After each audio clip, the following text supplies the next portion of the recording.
One, almost. Hey, everybody, we're live. Welcome to Vaguely True, also known as Vaguely News with Rob Vega. Right after this, he'll be here. This is True OF Entertainment. Well, here we go. It's the man that promises you nothing and delivers. It's the veritable man motor mouth. It's Road Woods who feels the need to call himself Rob Vega. It somehow makes him feel important. Anyway, do have a listen and try not to throw up. I love that opening. Hey, how you doing? It's been a minute. Yeah, nothing's been going on. It's very quiet in the world. Nothing. Trump's just been doing his thing. It's fine. What the hell? Anyway, do you like my little thing at the bottom there? See? I see that. Live I see Greenland. that. For now. Oh God. This could be too much fun. Stephen, I have to say, over the years, you have been the naysayer. You have warned me about many things. I have been the rose-colored glasses, work visa immigrant guy that lived there for a while, that came over, that has booked about America, that probably knows far too much about the place. Right. A student, if you will, of the country, what it's about. Hang on, let me rephrase what it should be about. Yeah. And I've always pushed back, and I said, "No, come on, Stephen, come on." And you put forward the worst scenario, and I've mentioned, come on, the Constitution, checks and balances. And you know what? You know what turns out? You know what it turns out? Tell me. Well, I was wrong. Well, that goes without saying. I was wrong. I wish I could say I'm not surprised, but I am. And it's, wow. I don't know, Stephen. I'm there's so much to, you know what it is? It's like we're looking at this big pile of poop, and you don't know which part to start with, because the whole thing is just one giant steaming pile of and I made a resolution this year, and I'm still with it, because I think last Friday or the Friday before was Quitter's Day. You know that? No, I don't quit, so I don't know. Yeah, that's Quitter's Day. It's when people the resolutions go out the window and they go. Gotcha. Okay. And I made a resolution, and I'm sticking with it. And so far, the 19th, I'm sticking with it. And I said, you know what I'm going to do this year is I'm going to really make an effort to be positive. Okay. Always look on the bright side of life. Yeah, exactly. I'm a lumberjack and I'm okay. You're going to do all the Monty Python songs today, folks. Right. So I thought, let's just do that, because people must be tired of all the... No, they're not. And they're not. It just they love it. Are you kidding? This is better than any television show ever. It is. Yeah. One of the things they say when you're writing television shows, I did some of these writing courses because I am trying to make my way through a novel, as in writing it. Which I thought you were trying to read one. So, but go ahead. Yeah. Okay. So I've had this thing for a while, and I thought, why don't we take some writing courses? Sure. And so I did them. Harlan Coben has got a great writing course. There's Lee Child, who wrote the Jack Reacher series. Brilliant, lovely. And they make all the points that you would imagine. In order to be a good writer, you have to be a reader. Blah blah blah blah. Right. Keep the suspense going. But then I thought, let's have a look at the TV show writing courses. And there's a guy, I think his name's Judd Apatow. I think that's his name. Oh yeah, he does everything. He's great. Line of Duty and things like that. I think that's him. I think I'm right. That's him. Sure. And why not? And he made a point. I remember this. He said, one of the things you want to do is things have got to keep changing, not constantly, but there's got to be a lull and then a change and then a lull and a change. You've got to keep hooking people in. Ken Follett, the author, in his writing course said, you've got to every 2 or 3 pages, there's got to be the path has got to change. Right. Otherwise, you get stuck in one spot, and it doesn't become engaging for the reader. He mentioned actually that Jane Austen, who was way ahead of her time. He was one of the first proponents of that. Keep things moving, keep the audience engaged, keep changing.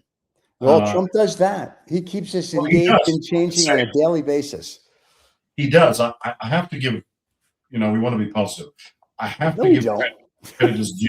I pulled up one of these news things the other day, one of these silly app things, and he was it was in the first 16 stories. Every single story had his name in the headline.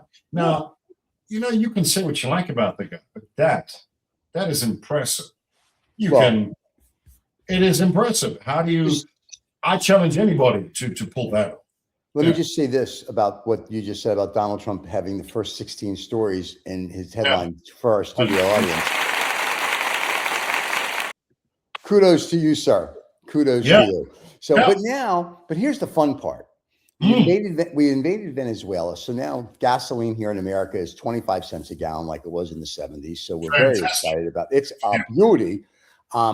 We got those mass Gestapo ICE guys running around shooting people because that's, because you got to keep things interesting. The good thing is because of the civil war that's coming, we won't have an election in 28. So hail to the king. Hail to the king. Now, the other good thing is I spoke to Donnie last night. I told him we're going to do the show. I go, Donnie, you know what's going to go? We're on a first name basis. So I said to him, what are you doing with Cuba? Because Daddy needs cigars. So we're invading Cuba, I think, in the next 60, 90 days. And I become the cigar czar. So the Cuban cigar. Steve? Oh. Steve? I'm right here. You muted yourself. You were so excited you muted yourself. I muted myself. I got so excited. Yes, this happens. Did you say in 60 to 90 days Cuba? I'm going to put that in I need to make a note. You're going to Cuba, are you? I'm being somewhat. Are you running Cuba? Are you going to run Cuba? Yes, I say I'm being somewhat facetious when I say it, but realistically, I know Colombia because there's drugs there. Who knew?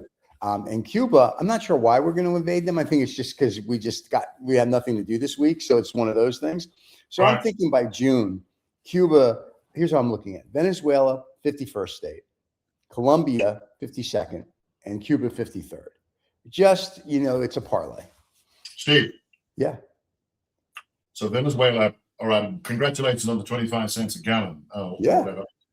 Obviously Venezuela oil, good, that's fantastic.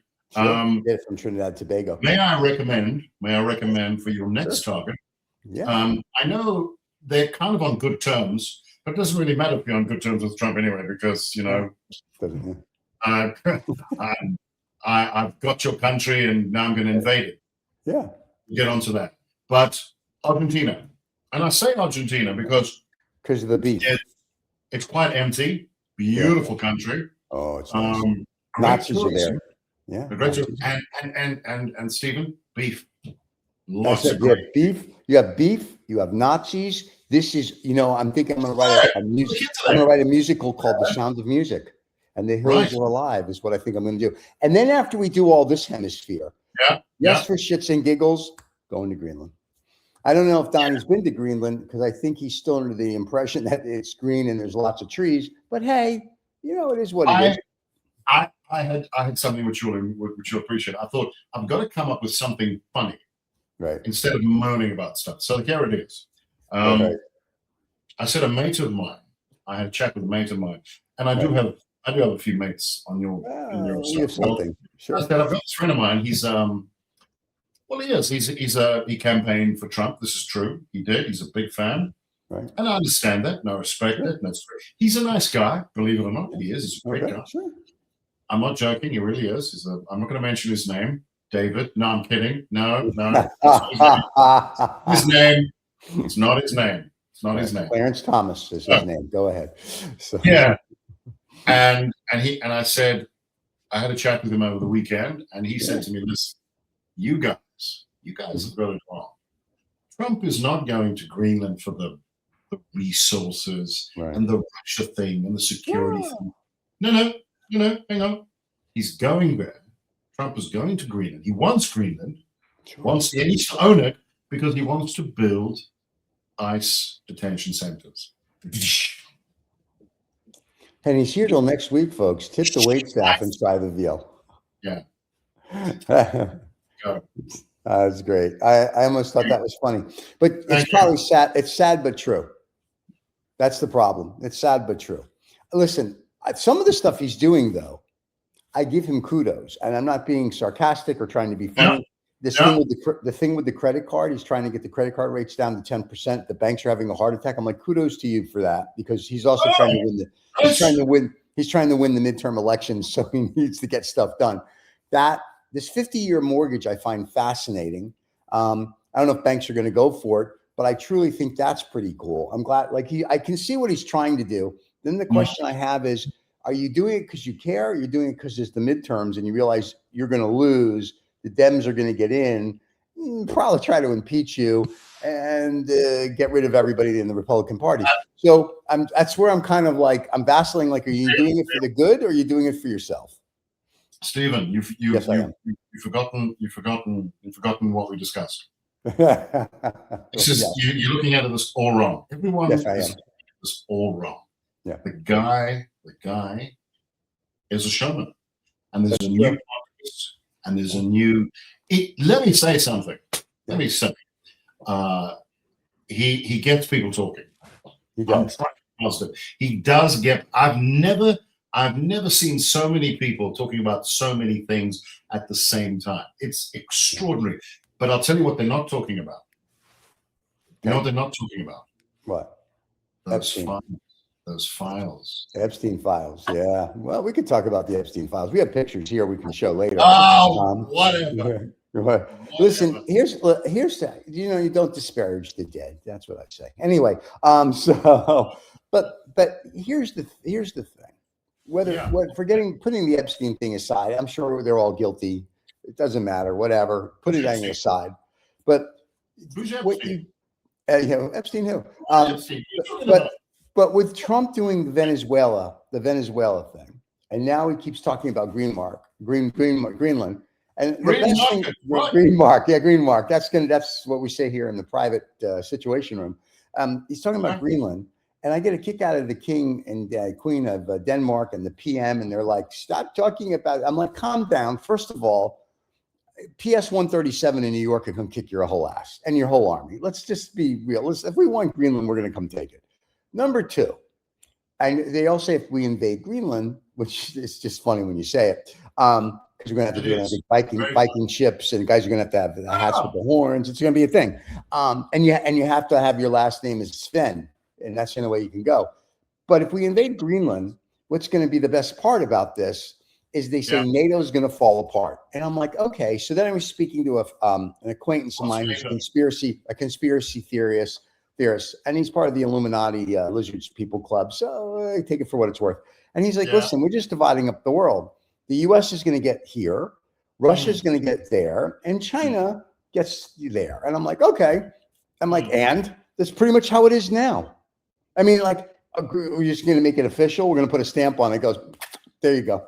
But we get Greenland just to make sure that Russia doesn't get out of line. You know what's interesting? Tell me. This is looking at this a different way, because I like to look at what you raise. You raise an interesting point. Right. First of all, I just want to clarify something. On a serious note. Yes. America already has Greenland. I mean, you know that, right? You do know. Pretty much have a base. Yeah. It's already, so that's quite interesting that it's like this. You have this girlfriend, right? Things are going really well. Yeah. And at some point, and you've got a key. Yeah. You got all your booze in her fridge. Oh, and you keep booze in the fridge? That's crazy. Yeah. Toothbrush in the bathroom. You got your sneakers in there. You got your jackets in the cupboard. You are there. You are there. And then one morning, well, okay. I mean, let's not make this ugly. I mean, it's already ugly. So the one morning you get up and you go, you know what? You're the guy, obviously. You're not the girl. Right. That's another show. It's a whole nother show we do. Yeah. And you say, I don't want to be here anymore. This is boring. This is not working for me. I'm not getting anything out of this apartment, this woman, whatever. I'm out of here. And you just leave. She has no idea. You do the text thing and you go, I left. Yeah. And she's going, what happened? What did you do? Why? Yeah. Why is he gone? And she can't figure out. I mean, she's giving you your space, but she can't figure out why you left, but it's your right. Right. Now, it's several years later, and she hasn't moved on. She hasn't moved on. No one else is in the apartment. There's no one else in the apartment. Your stuff is still there. That booze is starting to look like vinegar right now. Sure. Okay. Your jackets. Stephen, your jackets are still in the cupboard. Your socks are still in the washer. It's crazy. Still in the washer? Oh, then it's all crusty. Then it's your toothbrush is still in the bathroom in the holder thing. In the room, sure. It's like you never left except you're not there. Yeah. And at that point, she's sitting at home, I don't know, doom scrolling or whatever it is that people do these days. And she gets this text from you. And the text says, I'm coming to take over your whole apartment. I'm coming there. Everything. It's all mine. And she says, but your stuff is still here. You pretty much, this is your spot. In fact, there's still like some artwork of yours still on the wall. The place still smells of you. Right. So how were you under the impression you couldn't come back and do whatever that you want? And that for me is the whole thing with Greenland, because I think to myself, they're friendly people. They never say no. And you just go, what part of, like he says, it's a security thing. And I go, okay, yeah, it's the Arctic thing. It's Russia, it's China, it's Timbuktu, it's Elon Musk, Martian invasion. I don't know, whatever it is. So that's all happened. Yeah. Martian invasion. Yeah. So there it is. And it's a valid thing. Greenland, whatever. So just go back. Just go back. It's fine. You go back. You can build. You know what? Hey, Stephen. Trump International. You can build a hotel. You can build wait. You can build one of those ice hotels. Oh, that'd be awesome. Yeah. Except it doesn't have to be like with the summer. They don't have summer. It just stays there. Yeah, it stays there, right? Yeah. And wait, Stephen, you can paint it gold. Oh, now golden ice. And golden ice. And here's the funny thing: Donnie watches this show. You know now they're in. It's a good idea. Before wait, there's more. Wait, there's more. Donnie, there's more. So what you can do is, I would say, if he's got any other ideas about ripping things down and rebuilding, okay, just try it out in Greenland first. Put a wing up there and see how it looks. Go on vacation, check out the Golden Ice Hotel. Sure. Savor the sights. Watch the Russian subs going by. I don't know. Just It's like instead of whale watching, you watch Russian subs go by. This is a beauty, Taurus. I'm calling Donnie after the show and going, Donnie, come on, we got to chop on this before somebody else comes up with the idea. I'm just surprised, as the real estate genius that he is, that he hasn't thought of this. Why has he has? Well, I think that's maybe after he has. Yeah, I think after the invasion, that's what he's going to do. But like I said, when we spoke last night, it's like, Donnie, I need Cuban cigars here in America. Yeah. So it's like, can you get Cuba? Because Cuba, I figure, is like a flyby. Like, boom, we've invaded it. Great, boom. Cuban cigars come to America. Woohoo! Then go right to Greenland. It's on the way.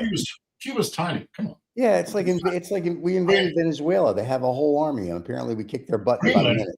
Yeah. Greenland is practically a continent. I mean, it's Alaska and most of Texas. I mean, it's a piece of real estate. And they got 6 people there. So they got 6 people. If they have 6 people there, you can, like I said, PS-137 will go kick their ass. They don't even need to send like the real Army and Navy. Little kids from New York City will go kick their butts. Then again, wait a minute. The kids in New York City today, they're kind of pussies. I'm talking the kids from like the 60s from New York City. Those kids would go kick their butts. Hang on. Yeah. If you could get some nuclear energy going over Greenland. Ooh, yeah. But hang on. What's the problem with Greenland right now? No, what's the problem? Why What's the can't you? problem? It's too cold. No, it's not cold. No, hang on. No. Mhm. Not for you and I, but for most people, it's a bit cold. Normal people, yeah. Right. Okay.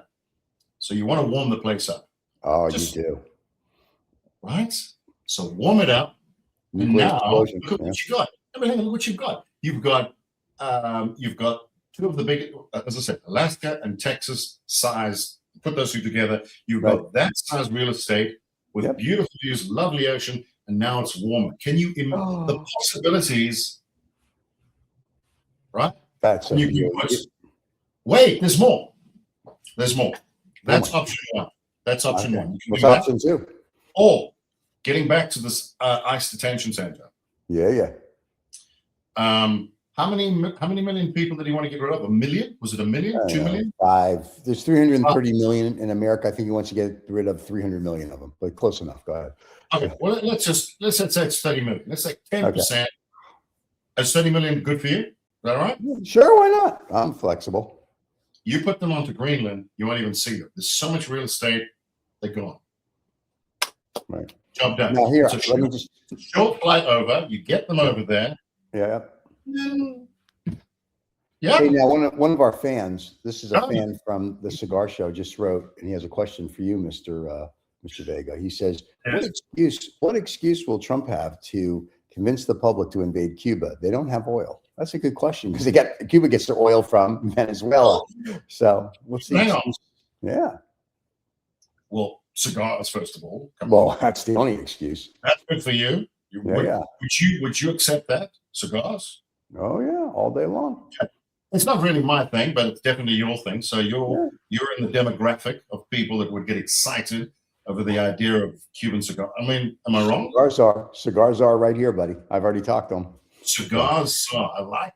It's already. I- Oh, I love it. Okay, and then of course, I mean, I don't know. Don't they have nice food and women and dancing? Aren't they known for No, have you been to Cuba? that? No, I haven't actually. Okay. So let I me- got stuck in Greenland. All right. Well, it's very nice. If you're into cigars, it's great. But the government does suppress the people, or as Mel Brooks would like to say, the peoples. What is suppress anyway? Come on. Well, they're suppressing and suppressing.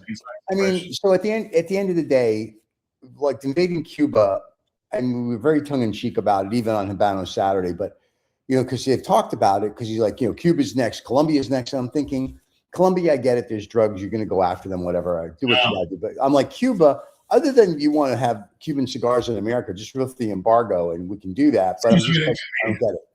Well, actually, I think you could do that, Steve. I think the guys with the vowels behind their names who used to own all of Cuba are like, you're done. Looks like it's time for us to go back and take over. I don't think your cost. What's the fancy one? Your cost to benefit ratio for Cuba. It's not good. Yeah, you're getting a really tiny piece of real estate with bugger all on it. right. See, Greenland, I get. Greenland, I mean, they don't even know what's under there. Hey, the They fan don't agrees with know. you. The fan says, make Greenland America. This one fan agrees with you. He says, make Greenland America. We are. Roll is giving him right now plans to invade, and we're telling them they're coming, and the king and queen of Denmark are calling, and I'm telling them I can't take the call because this is very important. Yeah, no, this is really important. It's very serious. Maybe, I think, Stephen, maybe the confusion has arisen out of the fact that way back in the day, I don't know, I think they were trying to dissuade people from going to Iceland. Correct. It was Iceland and Greenland. Right. And they didn't want people to go to Iceland. They said, that's where you should go. So they called that Greenland, and they called Iceland, the good one, Right. Iceland. Correct. So maybe people think, the people that don't read, and there seems to be a few of them, A lot. maybe it's in the name, Stephen. I think. Greenland. It's not really. Yeah. Maybe that's the problem. I know what we call. I have the name, America Land. America Land. That's what we're going to change Greenland to. Since we have, instead of the Gulf of Mexico, we have the Gulf of America. The English channel is the George Washington channel, and I think now America Land. Stephen, Yeah. did you just call it the Gulf of America of Mexico? It's a Gulf of America. It's a Gulf of Mexico. I'm sorry. It's been the Gulf of Mexico for a long time. I hate to tell you that. We're not changing. I'm not changing. Anyway, No, it's the Gulf. Mate, it's the Gulf of America. It's I know. and on the west, it's not the Atlantic Ocean, it's the America Ocean. What is wrong with you? I didn't get that memo. Okay, so I what do you call? Yeah. I thought you were a true patriot, Stephen. I'm a patriot. Okay. So America Land is what we're going to call Greenland now. So where are you going to go on holiday? America Land. No. Trump Land. That's been done. Donald Land? Donald Duck Land. I like it. What's this? How about Disneyland? No, it's been taken. Never mind. Okay. Okay. We'll come up with fans. If you have a name to call Greenland after we take it over, come up, help us out. So I think so. I'd like to. Yeah. But seriously, I think it's. I understand it's an attractive piece of real estate, and as I say, we don't know what's under Greenland. We don't know what's there. There's so much aliens. So much history. It's like like we were saying earlier. This is all plot twists, huh? Yeah. The suspense is there. I think you probably find Stephen Miller knows what's there. He knows. Because Stephen Miller. Aliens. Stephen Miller. Oh. He's a bright fella. he knows what's there. Yeah, I think I carried away. So he's just got a big head. And well, listen, I think it's fascinating that Donnie, and here's what's really weird. Back in, I think, the 40s, 50s, and 60s, and probably until the 70s, people spoke every day because they had to read a newspaper. And now, because we have TikTok and we have Instagram, people don't think nor speak. So this, for people that have IQ points, is fascinating because it becomes the what if this, what if that, would they do this, what if that. But when you talk to people about it, it's very interesting because some people have no clue. Other people have a clue. You get people like us that have too much of a clue and opinion. And so I just think to me, it's sort of like really every day I wake up, it's like, what's going to happen on soap opera global universe today? And it's just like whatever I see in the Financial Times, I just chuckle. I'm like, yeah. And now Donnie's going to Davos. And I told him we'd have lunch when he's there because, we're tight. And so I said, he's going to go to Davos. And one of the reporters was like, but nobody likes him. Somebody on Bloomberg said this, but he's going to go because he needs to make himself, his presence known and be a speaker and blah, blah. I'm thinking, you're going there because you need everybody to suck up to you because you need to know no one wants to be invaded by the United States. And that's kind of like, it's like you have all these toys. Like we have a Navy, we have an Army, we have a Space Force. Oh, how exciting. We're going to go invade the moon. We have all this cool stuff and we don't get to use it. And they've increased the budget for defense spending to like $2 trillion. Yay. I don't know what we're paying for. Apparently we're going to have a war with ourselves. But so, you got all these toys. At some point, you got to use it. But remember, who we're invading? When Russia invaded the Ukraine, we didn't do anything. We gave them some missiles. What did we invade? We invaded Venezuela. If we invade Colombia, if we invade Cuba.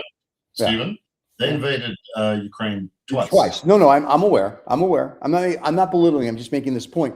So we have not gone up against somebody that's very close to our equal. Like invading Venezuela or Cuba is like a college or an NFL team playing a bunch of like sixth graders. It's not going to whatever. It's not like an NFL team, if you will, playing a college team where you're going to really have to fight it out. So we're not going to invade China ever because then that wouldn't work well. We're not going to do anything with Russia because they have somewhat of a military. So if I know all we're doing is colonization, kind of like back when your people were running the world. And so we're just picking on these little countries where I don't see, which I guess is fine. And then like I'm joking about Greenland, who's going to defend it? NATO's not going to do squat. They're terrified of us for whatever reason. And what does Denmark have? Like 4 guys with a bayonet from the 1930s where they're going to go, okay, we're going to defend 3 guys. I'm sorry. They have 3 guys. Who cares?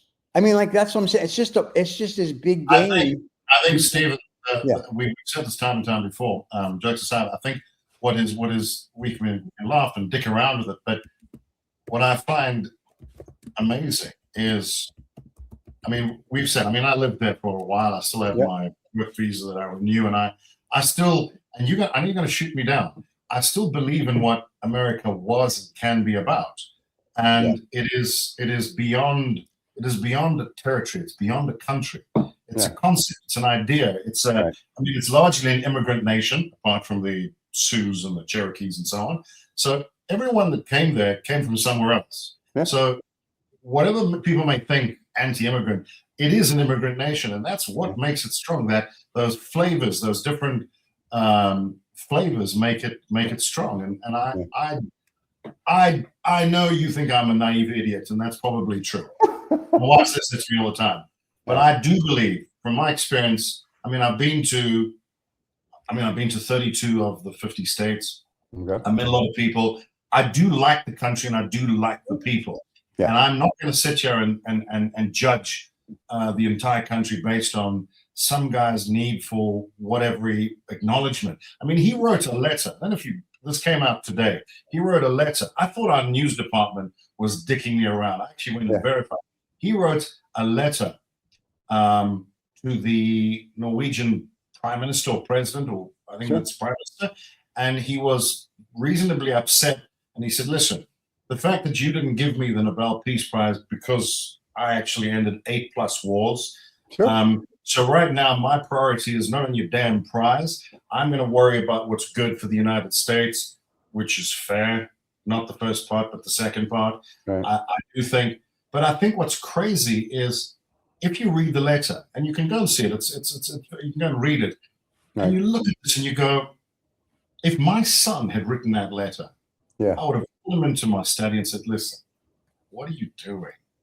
Why are you not everybody's going to love you. It's just life, whatever. I have people that hate me. I have people that like you do too. It's whatever. And when you're the president, people have the right. It's the whole American thing. You can talk shit about the president. It is unique, peculiar to the United States. That's what's exciting about it. You can have people arguing and fighting, and we've discussed how the country was formed, the three branches of government, the way they designed it. Well, there's only one now, but no, that's the way the founding fathers said, no, we're going to have three, and they've all got to keep an eye on each other. It's because they didn't want, they came from tyranny. They didn't want kings and emperors and whatever. And they wanted everybody to have a shot at getting a slice of the cake. Yep. Right now, it seems like there's 10 people who have a shot at the slice, and everybody else can go screw themselves. Correct. But I still think, based on my experience of the country, I still think the folks that I've met, they may have voted for him, and I'm not joking. I've got my friend there who voted for him. But if I sit down and talk with him and I say, what is it about him? He didn't vote for this. He didn't vote for all this. He voted for smaller government. We've discussed this. What he wanted, and we've said this. The man, Donald, there are some things he does which work. They're good ideas, and whatever. And if you could just stick with that and stop with all the playground bullying, I think you could get back to the point where people could just get on with their lives, stop talking about this crap. If you want Greenland, go there, build 1,000 bases. No one cares. It's fine. Do it. Sort out the security thing. I think what is mystifying for people is why it's like people are arguing with them. It's like America's arguing with itself. And people go, what are they doing? We are their friends. We like them.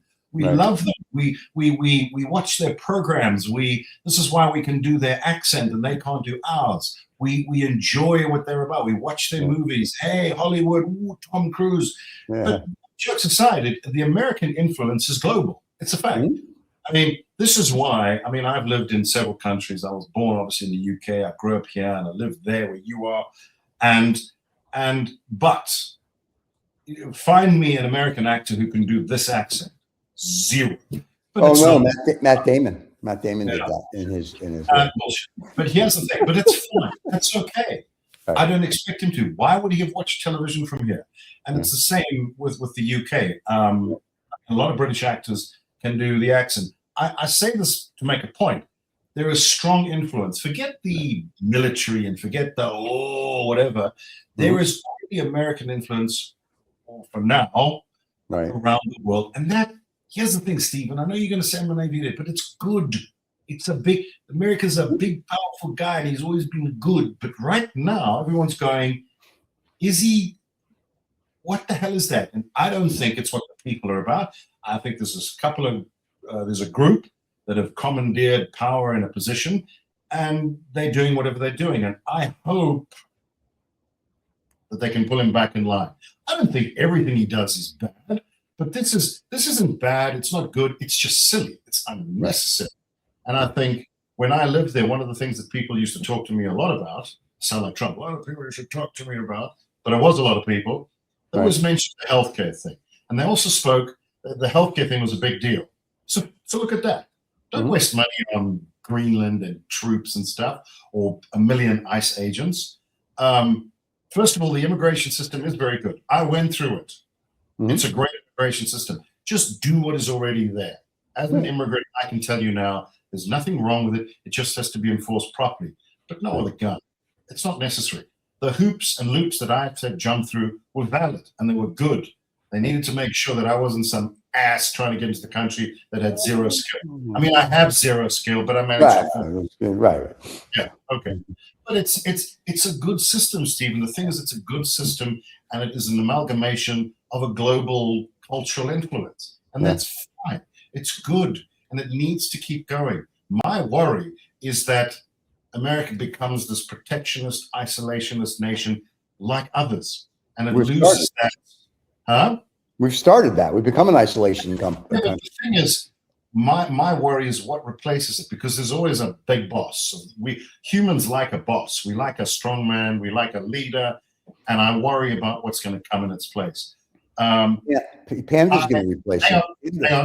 Hang on. I wanted to just say, getting back to the folks there, I don't conflate the two. The American people I know, they're not like that. Yes, they are conservative. Yes, a lot of them voted for Trump, but I don't think they're in that orbit. And they know a little bit about Greenland. They know about the history of NATO. And NATO, this crap that I hear where they say, oh, America's paying for NATO, that's not how NATO works. And people who have a brain know that. You are responsible for your own defense, and another country is responsible for their own defense. And they need to spend, 2% plus, so that you know you can count on them. And there definitely are countries that haven't honored that. And on that score, I agree with him. I absolutely agree with him. What is the point of having a NATO ally who just goes, well, I'm not going to spend anything, and you guys can spend everything, and you can be big and strong and save me? I do get that. But there is more to it than that. There are nations around the world who do honor that, who are a part of it, and it needs to be enforced. If the NATO alliance goes, if this action happens, I don't know if it'll be the end of NATO, but it could be the beginning of the end. And this fan says it's a concern. It is a concern. I think the fan's point here, he says, cheers. He said, the fan says, Europe, unfortunately, has great disdain for America.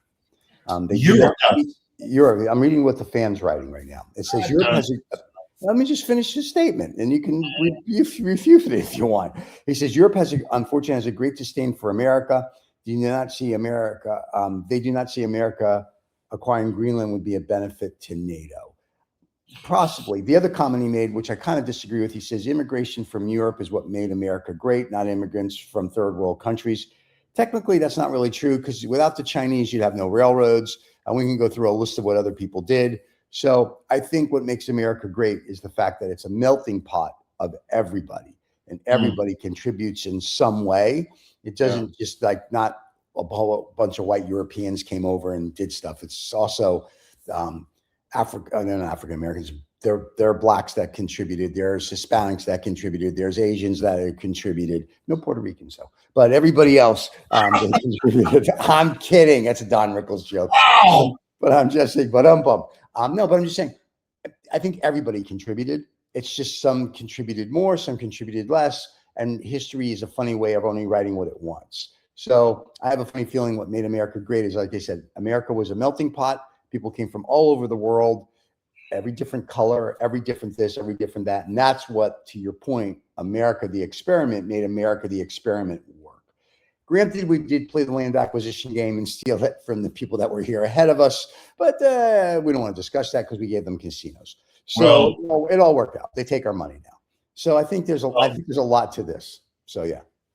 There is. And I just, well, first of all, I can't speak for the whole of Europe because I've got feet in Africa and Europe. Right. But I can tell you now, from what I know, no one has disdain for America. that's a pretty blanket thing to say. I don't do, not at all. And I can see it in kids. I can see it in influence. It's not America. It's whatever's going on with that the political. Just to be clear, what is worrying is when you have a child like Stephen Miller going on national networks and saying that we're here because we're the biggest and the strongest. That is precisely what America was formed not to be. And I just want to grab like the most basic. I know this sounds very patronizing, but grab the most basic American history book and put it in his lap and say, why don't you read that and look at what it was actually about? Just read it, mate. Yeah. No one is disputing the power and the influence that the US has, which up until now has been a good thing. You want that. It's not a problem. You need someone you can count on. I don't think though that I certainly wouldn't tarnish the whole of the country with the same brush and say everyone is. There's so many different people. There's so many different cultures. There are 50 states, and as you and I have discussed, I mean, even the traffic laws from one state to the other are different. You might have a plate in the front in one state, and then you don't have a plate in front of the other. I mean, it's great. No, it's great. It's fantastic. And that's what I enjoy about it. So I don't think you can put everybody, and why would you want to, in the same political box, the same culture box? Not at all. So no one is saying that. But at the highest level, and this is also a lesson for not just Americans, but people around the world. If we don't want this kind of thing to happen, if we don't want to have these conversations where there clearly is unparalleled levels of ignorance displayed by people who really should know better, then we all have to be a little more involved with who we put in the office, who we elect. We got to show up. I've said to you before, I do enjoy the Australian model where people have to vote. Now, you can spoil a vote, but you have to engage. And the reason why you have to engage is so that if it isn't mandatory to vote, then what's the point? Then if nobody shows up, you have the situation where only the wackos and the whatever they are, the TikTokers are going to vote, and then you get in the office, and that we don't want that. There's a phrase which says, what was it? I don't know if it's a religious thing or a spiritual thing or a Mark Twain thing, but to whom much has been given, much is expected, something like that. And as I think Chris Rock might have said, look, if you don't like the idea that America is it is the world policeman, whether you like it or not, it is. It's got the power, it's got the military, it's got the influence. If you're unhappy with America getting involved, or you don't want America getting involved in so many things, and you think that's a problem, then you should leave and get out of that society, because it is the number one economy, it is the number one society, and if you're a part of that, you have to, well, you don't have to do anything. I mean, you can laugh me off, but with that comes the ability and hopefully the desire to put some positive shit around the world. When I was there, I was on one of these chat shows, and everyone was moaning about how much foreign aid goes around the world. Right.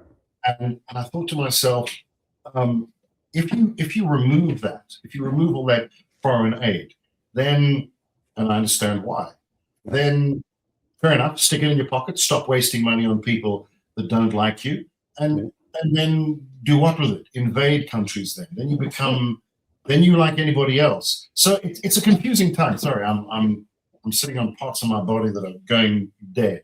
So at your age, that's what happens. But here's what's interesting. I read this many years ago because I know how to read and not you know how to read. Who knew? You know, Nancy Reagan, reading is fundamental. They talked about world powers stay in power for like anywhere from 50 years to about 250, 300 years. And so we've been a world power now for what? Maybe we'll say 80, 90 years, right after World War II. So at some point, a new world power comes. So as much as America is American, it's wonderful and it's great and we're this great whatever, at some point, something will happen and there'll be another world power. Now, whether it's China, Russia, India, Brazil, anyway, but whether it's China or let's say, somebody's going to come along and be like, oh, it's our turn now. And then it's this revolving door. I think what people forget is China was a world power centuries ago. And if they didn't close their gates, if you will, in 1405 or 1409, they probably would have dominated, and it would be a whole different dialogue. So I think there's a lot, because history does repeat itself. It's just a cyclical cycle. Now, whether America stays a superpower for the next 10 days or 10,000 years, at some point, there'll be another shift in power for whatever the reason is. It's just the way the world works. I hope you're wrong, because here's what's weird. Yeah. As my friend used to say to me, and my friend from Oklahoma used to say to me, he said, "You like an American with a foreign accent?" I said, "Oh, really? Well, I mean, I can change, no problem. Really, it's not a problem." Because that's what I do. I'm a voice actor, so it's okay. Accents are just accents. But I do, Stephen, I do slavishly adore and worship what the American thing can be. And it worries me that something else can replace it. I am probably a little naive about what it is. I'll tell you 2 quick stories. When I first came to the States in the mid-90s to visit an immigration attorney, when I started thinking about moving there, I was a child, and I worked in a radio station in Norman, Oklahoma for about 2-3 weeks. Right. And got together with an immigration attorney, and we chatted. It was a bit of a fact-finding flight. I started out in Florida, and I drove all the way through and went up to Oklahoma, Baton Rouge, Louisiana, all the panhandle of Florida. It was fantastic. I booked nothing. I just checked into hotels. It was great. And I thought, and the people I met were lovely. They were fine. I thought, this can work for me. I can be a part of what the society is. But this is what happened to me on the second night. This is now 90, I'm going to say 96. Okay. It was a year after the Oklahoma City bombing. And I actually went to the site before they put the memorial up. It was pretty sobering stuff. Anywho, I digress. The one night, the chap, I was staying with this friend of mine who was on the local radio station there, and he was doing something, I was doing something else. He said, "I'll meet you at the bar," and I drove around. I was just curious. I just wanted to, And at some point, I might have run a orange light or whatever it was, and this cop pulled me over. No problem. He wasn't aggressive. He was cool. He pulled me over. And so he came over on the driver's side. Well, he came over on the passenger side, first of all, and he looked in, and which was weird. It was just a bit strange. I saw him come to the car, and he went to the passenger side. This was about, I guess, about 12 at night, and it was just him. The more I think about it, it was a bit weird. But anyway, so he went to the passenger side. He said, "Hello, sir. Do you realize?" And then I spoke to him with this accent that I have, and he went, "Oh!" And his whole face just lit up. It was fantastic. He went, "Oh, where are you from?" And I said, "Well, I'm from several places, but right now I'm from South Africa." "Oh, I'm an English fellow living in South Africa." "Oh," and then the next thing he said, "Do you mind if I get in?" Well, what? So he got into the car, and he said, "Next," and we must have chatted for 10 minutes about politics stuff, because at that time, South Africa had just had its first democratic election. This was about 2 years after the fall of apartheid, and he had some interest. He was, was a reading kind of guy, and we chatted and we connected. Okay, story one. I'll explain to you why that story is weird, even more weird than you think it is. Scroll along to 2014. I'm in New York City on the Upper West Side. We've got those benches, those places you can sit, and you can look at the Hudson and whatever. And I'm sitting with a friend of mine, and for reference, he's about, I don't even know what his real name is. We just used to call him OP, like operator. He's an African-American guy. He must be, I don't know, 6'6", 6'7", long, not a big guy, but just really tall. Anywho, not a sportsman, an artist, a sound engineer. I went into the city. I sat there, and a friend of mine said, "Don't see him because he's got a setup at home, so you can record what you need to send back to South Africa," because they wanted something. Anyway, so I was in the city, and I thought, what do? I went and met him, and we got talking. We were sitting. He said, "Come, let's take a walk." And we went and grabbed coffee, and we were chatting politics, life, the universe, whatever. Mm-hmm. And after about 10 minutes, so I was sitting closest to the edge of the bench, and he was sitting on my left side. And a cop came and stood next to me, and he said, and I quote, "Sir, can I see some identification?" So I figured, I'm the immigrant, I'm the guy, he must know me. So I reached into my pocket, and I said, "Oh, do you want something from me?" So he knew I wasn't local. He knew I wasn't from there. And he went, "No, sir, you." And he pointed to my friend OP, who is a New Yorker, who happens to have a slightly dark tan. complexion. Yeah. And I got a little bit like, what are you doing? I was a bit, whatever. And he just put his hand on my arm, and he said, "Don't worry, man, I got this. Don't worry about it." Oh, wow. That's pretty funny. And I looked at him, and I looked at the cop, and looked at him, and the cop said, "Sir, I'm going to need you to just put your hand down." So, okay, shit, all right. Mm-hmm. And he gave him his ID, and that was the end of that. Okay, have a nice day, and he walked off. So what's the point of those two stories? The first story is, and I told that to many friends of mine then, and they said, "Well, you can thank your lucky stars that this is what you look like." Because if a cop caught you at night doing that, he certainly would have gotten into the car with you and had a talk about kids and, I don't know, tailgating and whatever the hell. All right, number one. Number two, the second story, well, it kind of speaks for itself. What is disappointing for me is that, if I have to be honest, I'm reminded of that. I don't remember. I came from a country. I was in a country that had just gotten rid of all of that crap. This color crap thing. Of course, I see color. People say I'm not color. I don't see color. Why? What is wrong with color? Color's fine. We have Italians, Germans, black, white. It's great. Color's fantastic, brilliant. I don't want everybody to be white. How boring. I don't care. It doesn't matter. What's in your head, your actions, your abilities, your whatever, your empathy, and that isn't peculiar to any color, race, creed, whatever, doctrine, you name it. So that was disappointing for me. The reason I reference it is I sometimes think, Stephen, and I'll ask you, as a naive worshiper of the American dream, maybe I saw something there which is perhaps more, I don't know, is America, is that what it's about? I mean, is it still hell bent on those boxes and colors and people?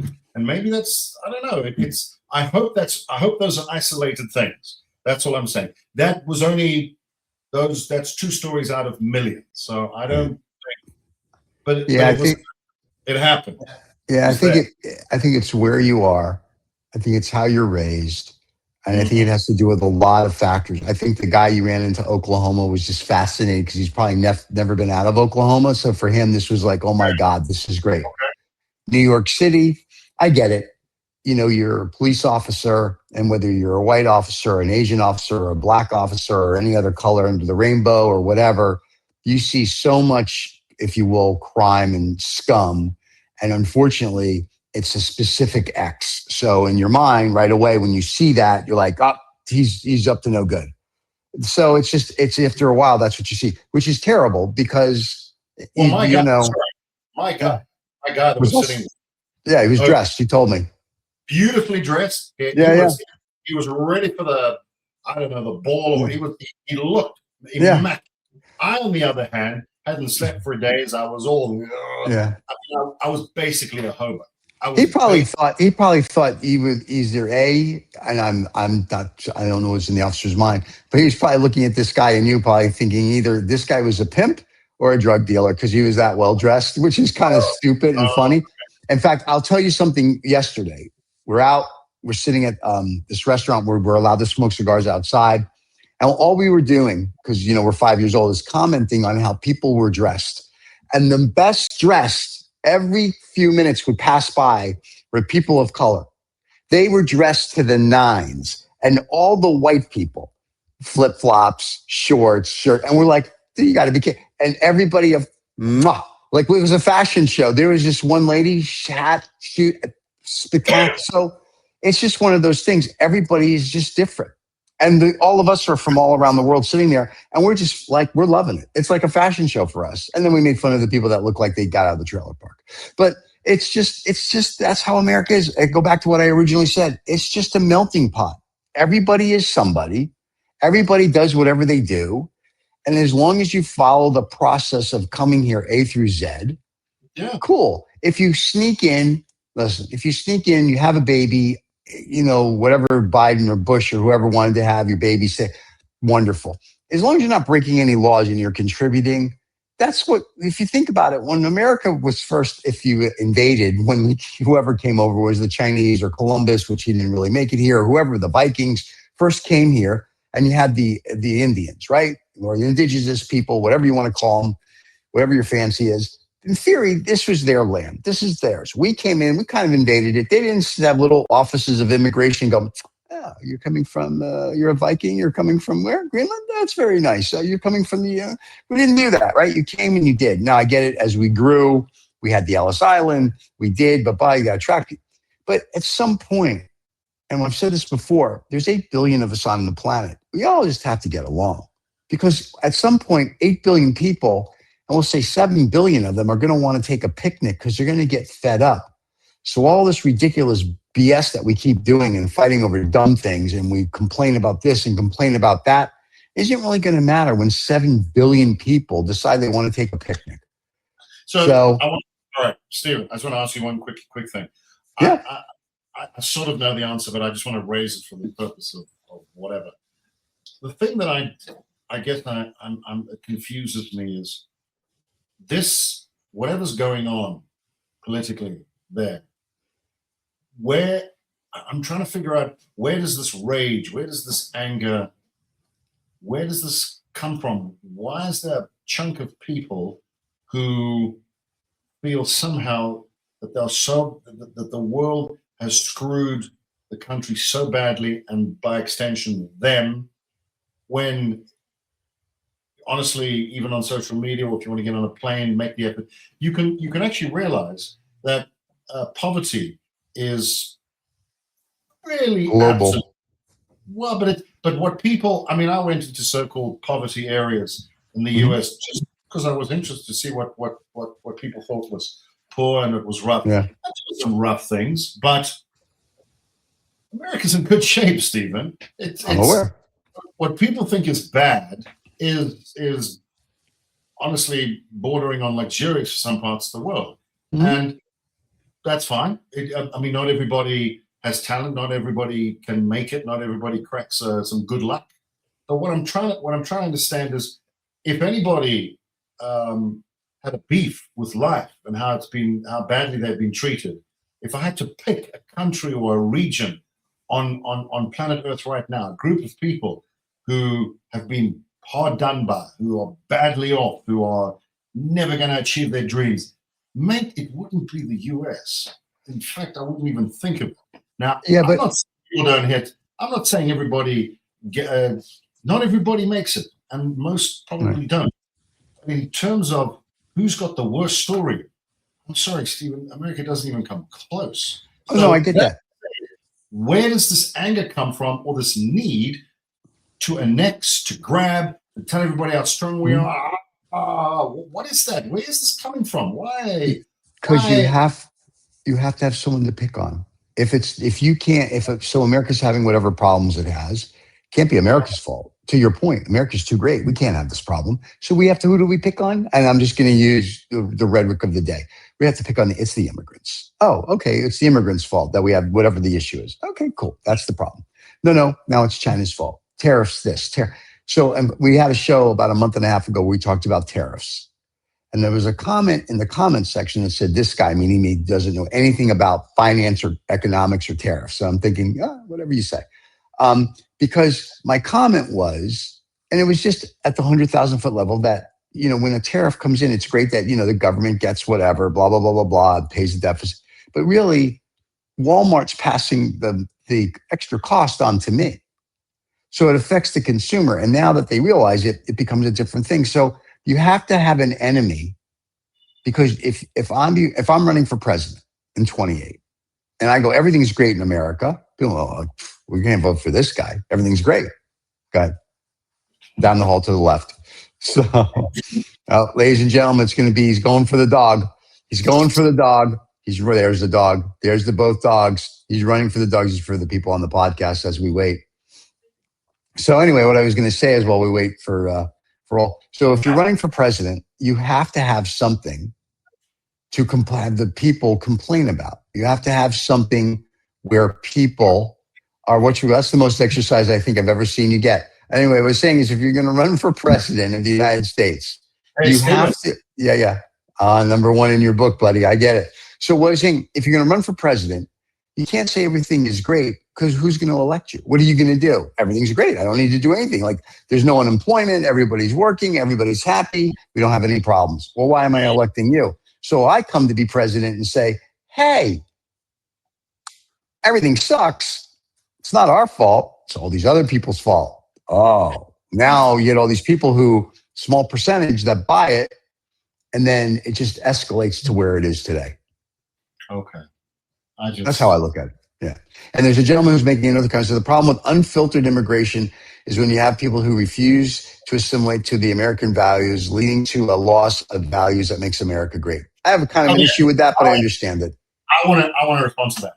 I know you will. This will surprise you. I agree with that. Okay. I absolutely agree with that. If you're going to go to, and I have no problem with that. Right. If you're going to go to, let's say, wherever you go, whatever country you are aiming to go to. So let's say you go to the US. Well, first of all, do your homework. Figure out they speak English. They do. Right. That's a good one. That's a good one. Start with that. So you're going to need to speak English. And you need to understand what America's about. I don't know, do a little bit of research, sport, weather, people, culture, read a book, find out about the history, nice. And just realize the more you travel around America, although the states are all different, there is a common thread of how things work, what's important. Don't be killing people, don't be stealing people. I like rules and you do that. Yeah. And be prepared to work. Otherwise, why are you going there? What are you doing? What is the point? If you're going to a club, learn to be like the club members. You can still be yourself. Or if you're not happy with that, then don't go. So if you like it so much and it's something you feel you want to be a part of and you think it's going to work for you and satisfy your life goals, then I agree. Then you need to, you don't have to be, this is what I would say, you don't have to, like when I went there, Stephen, I still might end up back there. I don't know. But I understand I wasn't born there. I didn't grow up there. So you could say I'm not American. But in terms of the values, rhetoric and bullshit aside, I absolutely ascribe to the values. There are things that you respect, things that you obey, you do things. This is the way it is, the law of the land. If that doesn't work for you, then I agree. You shouldn't. Then get the fuck out. Yeah, I get that. Or this is the thing that I find really, I'm going to go further and say, by all means, go there and remember your culture. And if you happen to be Italian or whatever, sure, bring the food and all that. But mate, and I did this when I lived there, if there's a flagpole outside, you put up an American flag. That's correct. That's how I feel. You put up an American flag. Yeah, I'm really happy to be here. I'm grateful to be here. Thanks for the opportunity. And what a great flag. And I actually did that when I was there, not to be patronizing, but to say, thank you very much. I appreciate that. There you go. I'm not saying I'm now suddenly American. That's what I'm not what I'm saying. But this is the club that I have signed on to be a part of. And I agree with how it works. Otherwise, don't go. And the thing that I think must be annoying to people is when folks come along, and I'm really going to stir up the pot here, and they literally take everything of where they were and they come and dump it right in America and expect people to be that. And they're not. They're not from that. They're not from that. They speak English. They go to church or whatever. They go to Walmart or whatever it is. That's what they do. In other words, be yourself, but don't come and try to change what we are. I absolutely agree with that. Then stay where you are. Then don't come. I have no problem with that. That's assimilate because the word I think I would have used a different word than assimilate, but I agree with what you're saying.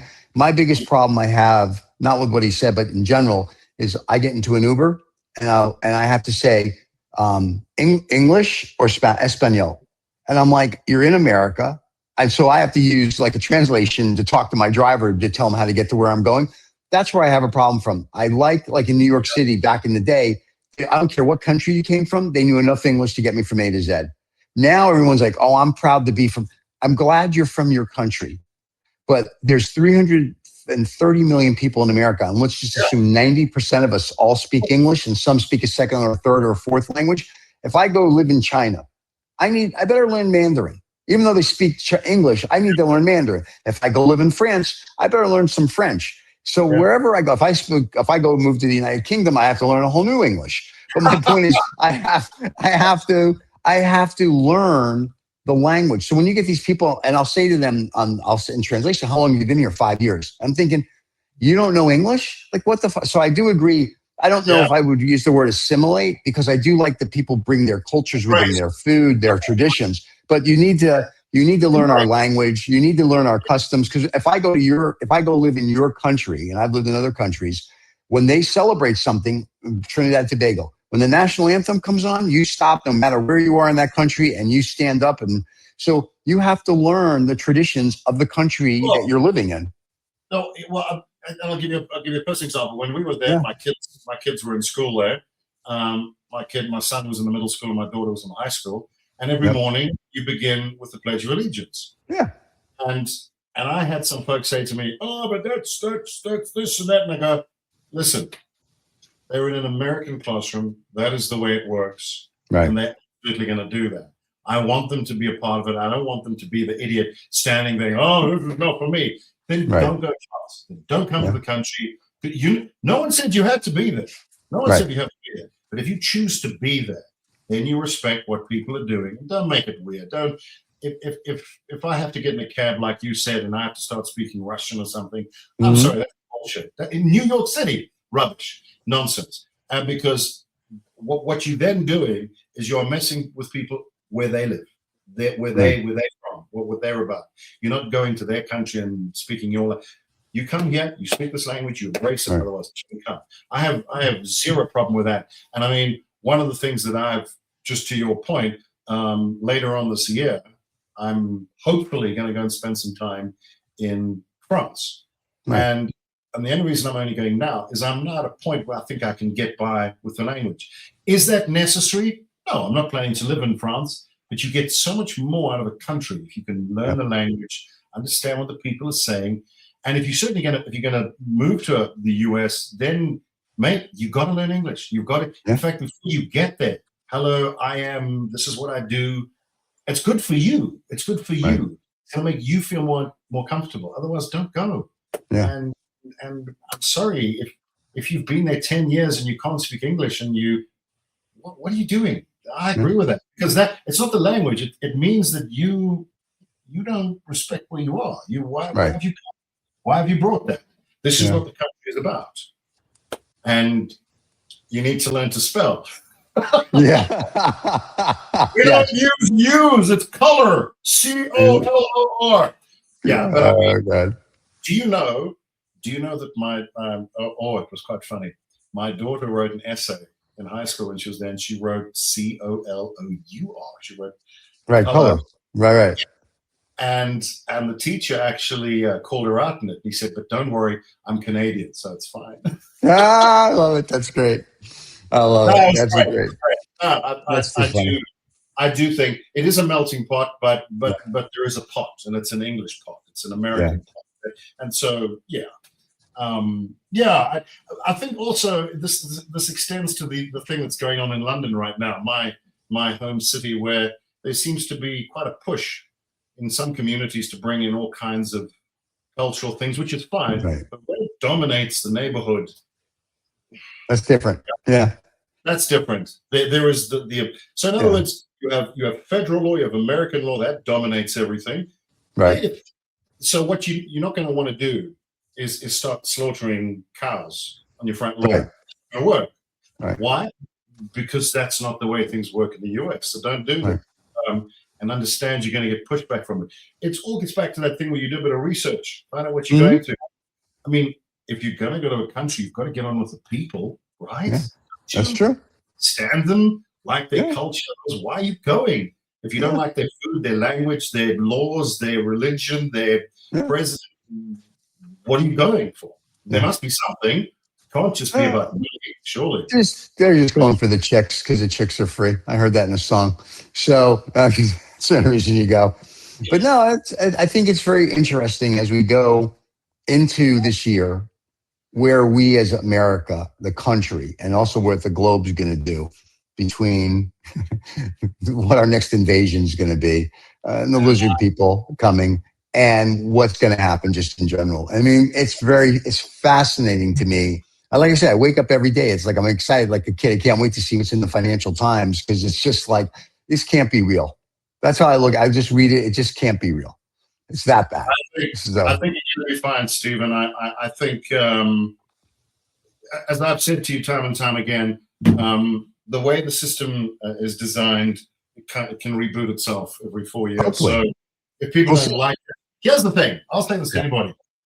If you don't like it, then do something. Do something about it. Don't. I mean, the weird thing is I look at Trump from the point of view of, I see the good and the bad. I'm not going to sit here and throw darts at him for no reason.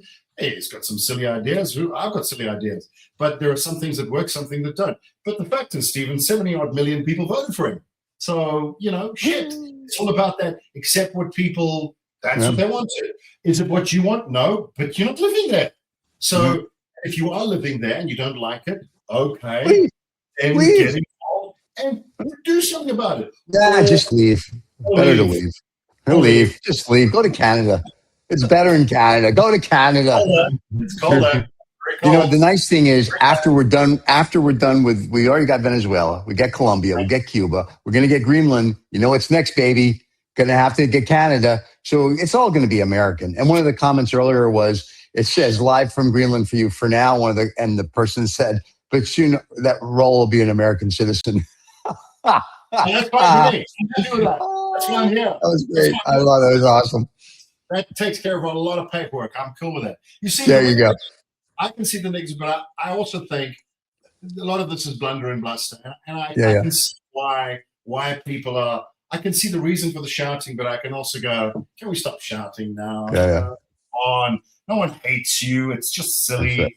You want Greenland? Just go and build a base there. It's fine. No one cares.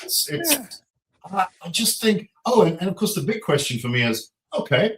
Let's say, look, I don't think there will be an invasion or war or anything, but let's just say somehow they said, listen, we'll give you $500 trillion. Elon Musk is going to pay for it, and we all have Greenland. And the Danes and the Greenlanders go, well, shit, that's a lot of money. Okay. They'll take it. And they take it, all right? Yeah. The problem is, where's that money coming from? It's going to be an obscene amount of money, and who's going to pay for it, Stephen? Yeah. Well, Elon and I will pay for it. That's how it works. So this isn't necessarily about, and quite frankly, that wouldn't be necessarily a bad thing. But what are you going to do with a big chunk of ice that's that big, and then who's going to pay for it? And I don't know. It's just it's uncomplicated. And there's no need for it. You don't go build a base. Do it. Shit. I listen. We're going to buy Greenland. Huh? I gotta go.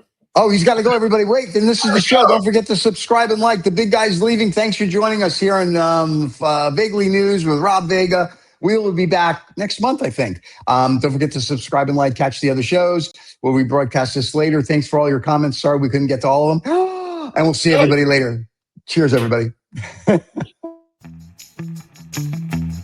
Thank you so much for listening to this Old Woods Rob Vega, whatever the hell he wants to call himself, fellow.